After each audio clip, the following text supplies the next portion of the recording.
தமிழக மற்றும் இந்திய பாஜக ஆதரவாளர்கள், ஆட்சியாளர்கள்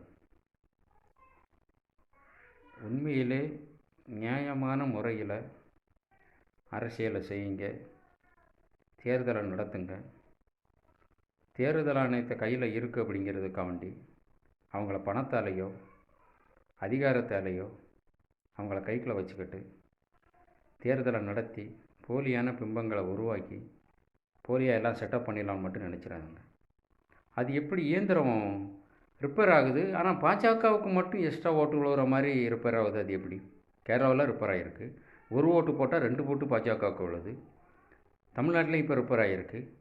சப்போஸ் இயந்திரம் ரிப்பேர் ஆனால் மற்ற ஏதாச்சும் ஒரு கட்சியில் உள்ள ஓட்டெல்லாம் கணக்கு காமிக்கணும். எல்லா இடத்துலையும் பிஜேபிக்கு மட்டும் ரிப்பேர் ஆகி பிஜேபிக்கு மட்டும் அதிகமாக ஓட்டு விழுகிற மாதிரிக்கு செட்டப் ஆகியிருக்கு. அப்படி ரிப்பேர் ஆகுதுன்னா அது எப்படி? அப்போ இது என்ன கணக்கு? இப்போ இங்கே யார் பைத்தியக்காரன், யார் முட்டாள்? தமிழ்நாட்டு மக்கள் எல்லாம் கேனையன் கிறுக்கன் அப்படின்னு நினச்சிக்கிட்டீங்களா? இன்றைக்கி பாஜகவுக்கு வடக்க எந்த ஒரு செல்வாக்குமே கிடையாது. போகிற இடங்களில் ஃபுல்லாக செருப்படி தான். ஒரு வேட்பாளருக்கு செருப்பு மாலை போடுதாங்க. மீட்டிங் நடத்துகிற இடத்துல மீட்டிங்கெல்லாம் அடிச்சுன்னு எல்லாத்தையும் அடிச்சுன்னு நொறுக்குறாங்க. ஓட்டு கேட்க போகிற இடத்துல வாகனங்கள் அடித்து நொறுக்குறாங்க. பேனர்களை தீ வைக்கிறாங்க, கொடிகளை தீ வைக்கிறாங்க. எங்கே போனாலும் செருப்படி விழுது பாஜகவுக்கு. ஆனால் தமிழ்நாட்டில் மட்டும் இன்றைக்கி வடக்கன் அறிவில்லாதவன் வடக்கன் இன்றைக்கி திருந்தி இன்றைக்கி அடித்து வரட்ட ஆரம்பிச்சிட்டான் பாஜகவை. ஆனால் தமிழ்நாட்டில் தமிழின துறைகள் தமிழ்நாட்டுக்கு எட்டி பார்க்காத மோடியை. எத்தனையோ புயல் வந்தது. கச்சா புயல், ஒகி புயல், சென்னை புயல் வெள்ளம் 23. அதே மாதிரி தென் மாவட்டங்களில் 4 மாவட்டங்களில் சூறையாடிச்சு. அப்பமெல்லாம் எட்டி பார்க்காத மோடி இன்றைக்கி 7-8 முறை 2 மாதத்தில் தமிழ்நாட்டுக்கு வராருன்னா அப்போ இதில் என்ன அர்த்தம் இருக்குது? சுயநலம், ஓட்டுக்காக. இந்த இங்கே உள்ள சில எச்சைகள் பணத்துக்கும் பதவிக்கும் ஆசைப்பட்டுக்கிட்டு இன்றைக்கி பாஜகவுக்கு பின்னாடி போய் கொடி பிடிச்சிக்கிட்டு முட்டு கொடுத்துக்கிட்டு கோஷம் போட்டுக்கிட்டு தெரியுதுங்க. இந்த சில்லற கட்சியெல்லாம் ஒன்று நாளைக்கு இதே நிலைமை உங்களுக்கும் வரும். உங்கள் வீட்டில் ஒரு பெண் பிள்ளைய நடு தெருவில் அம்மனமாக கூட்டிகிட்டு போனால் தான் உங்களுக்கு அறிவு வரும். இந்த பாஜக அதை தான் செய்ய போகுது, அதான் நடத்த போகுது. கண்டிப்பாக அதுக்கு தமிழனுக்கு துரோகம் பண்ணுற எவனும் சத்தியமாக வழங்க மாட்டீங்க. அதுக்குண்டான பலனை நீங்கள் அனுபவிச்சே தீருவீங்க. பாஜகவுக்கும் தேர்தல் அதிகாரிக்கும் ஒன்று, நீங்கள் சொல்கிற ராமரே சத்தியமாக உயிரோடு இருந்தால் உங்களை செருப்பட்டே அடிச்சிருப்பார். கண்டிப்பாக அடிப்பார்.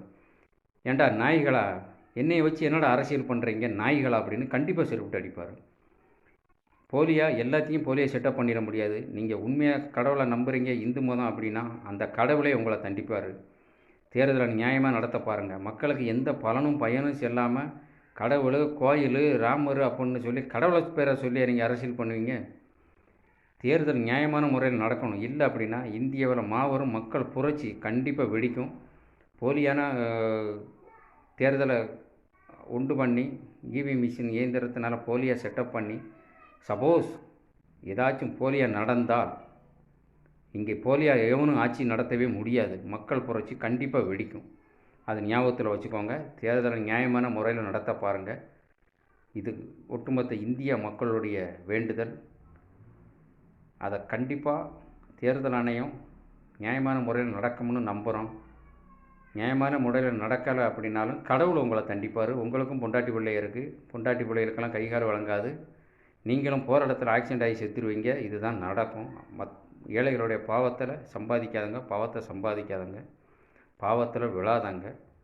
இவ்வளோ தான் என்னால் சொல்ல முடியும். முடிஞ்ச வரைக்கும் தேர்தலை நியாயமாக நடத்த பாருங்கள். நன்றி.